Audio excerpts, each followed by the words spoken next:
आखिरकार आदमी ने अपनी बीवी को मारकर कुत्तों को क्यों खिला दिया? इस फ्लैट में अली नाम का एक आदमी रहता था। अली की उम्र तकरीबन 40 साल के आसपास थी।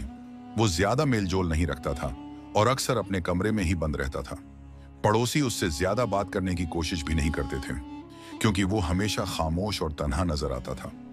उसकी आंखों में एक अजीब सी वीरानी थी, जैसे कोई ऐसा दर्द हो जिसे वो कभी किसी के साथ बांट न सका हो। एक दिन उसी अपार्टमेंट के एक शख्स को अली के कमरे के बाहर खड़े होकर अजीब सी बदबू महसूस हुई। बदबू इतनी तेज थी कि वहां खड़ा रहना भी मुश्किल हो गया। उस शख्स ने इधर उधर देखा, ये सोचते हुए कि कहीं कोई जानवर मर तो नहीं गया। लेकिन जैसे जैसे वक्त गुजरता गया, बदबू और बढ़ती गई, इतनी कि 7वीं मंजिल तक लोगों का खड़ा होना दुश्वार हो गया। आखिरकार वो शख्स अली के दरवाजे पर पहुंचा और दस्तक दी। कुछ लम्हों बाद अली ने दरवाजा खोला।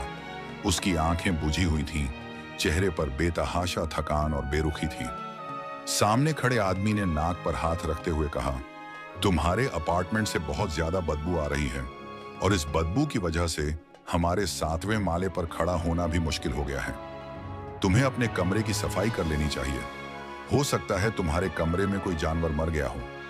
अली ने ठंडी सांस लेते हुए जवाब दिया, अच्छा, बदबू आ रही है? मुझे तो कोई बदबू महसूस नहीं हुई और इस बारे में मुझे कुछ पता भी नहीं था। खैर, जब मैं शाम को काम से लौटूंगा तो सफाई कर लूंगा। उसके जवाब में एक अजीब सी उदासी थी, जैसे उसे किसी भी चीज से कोई फर्क नहीं पड़ता। वो शख्स वहीं खड़ा सोचता रह गया। हम बाहर खड़े होकर इतनी बदबू से परेशान हो रहे हैं और ये शख्स अपने कमरे में रहते हुए इस बदबू के साथ कैसे जी रहा है? क्या ये बदबू इसे सच में महसूस नहीं हो रही, या फिर ये कुछ छिपा रहा है? उस आदमी के दिल में शक घर कर गया। वो फौरन बिल्डिंग के बाकी लोगों के पास गया और उन्हें बताया कि अली का रवैया उसे सही नहीं लग रहा। सब लोग मिलकर बिल्डिंग के मैनेजर के पास गए और इस मामले पर बात की। चर्चा के दौरान किसी को अली की बीवी याद आई।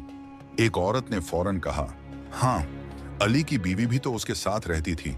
मैंने उसे कई दिनों से नहीं देखा। वो कहाँ है?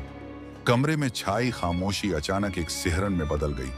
सब एक दूसरे की ओर देखने लगे। अब यह बात किसी के शक की नहीं रही, ये कुछ और ही था। एक आदमी ने धीरे से कहा, क्या पता उसकी बीवी के साथ कुछ बुरा हो गया हो? बिल्डिंग के मैनेजर ने फौरन अली के अपार्टमेंट का दरवाजा खोलने का फैसला किया। अली घर पर नहीं था। सब लोग उसके दरवाजे पर पहुंचे और मैनेजर ने चाबी से लॉक खोलने की कोशिश की। जैसे ही दरवाजा खुला, अंदर का मंजर देखकर सबके पैरों तले जमीन खिसक गई। कमरे में खून के धब्बे बिखरे हुए थे। दीवारों पर खून के छींटे और फर्श पर लाल रंग की लकीरें खींची हुई थीं। कमरे में सड़ती हुई चीजों की बदबू अब और भी तेज हो गई। किचन में फेंके हुए मांस के टुकड़े, हड्डियां और जानवरों की लाशों के साथ इंसानी अंग भी पड़े थे। ये तो इंसान का गोश्त लग रहा है, एक आदमी की कांपती हुई आवाज निकली। कमरे के कोने में एक बोरी पड़ी थी, अध खुली, जैसे किसी ने जल्दी में उसे वहीं छोड़ दिया हो। मैनेजर ने हिम्मत करके बोरी को खोला और जो उसने देखा वो किसी बुरे सपने से कम नहीं था। बोरी में अली की बीवी की लाश थी, टुकड़ों में कटी हुई। उसका चेहरा खून से लथपथ था, आंखें बंद थीं, जैसे वो दर्द और तकलीफ में दुनिया को अलविदा कह गई हो। उसके जिस्म के कई हिस्से काट कर अलग कर दिए गए थे और कुछ टुकड़े कमरे में बिखरे हुए थे। सबकी रूह कांप गई। किसी के मुंह से एक लफ्ज नहीं निकला। पूरे कमरे में मौत की सिसकियां गूंजने लगीं। अब सब समझ गए थे कि वो बदबू कहां से आ रही थी। अली ने अपनी ही बीवी को बेरहमी से कत्ल कर दिया था। उसने उसके जिस्म के टुकड़े कर दिए थे और उन्हें कुत्तों को खिलाने के लिए कमरे में फेंक दिया था। कई दिनों तक लाश के हिस्से उसके घर में सड़ते रहे और पूरे फ्लैट में उनकी बदबू फैलती गई। पुलिस को फौरन खबर दी गई। अली को पकड़ने के लिए कार्रवाई शुरू कर दी गई।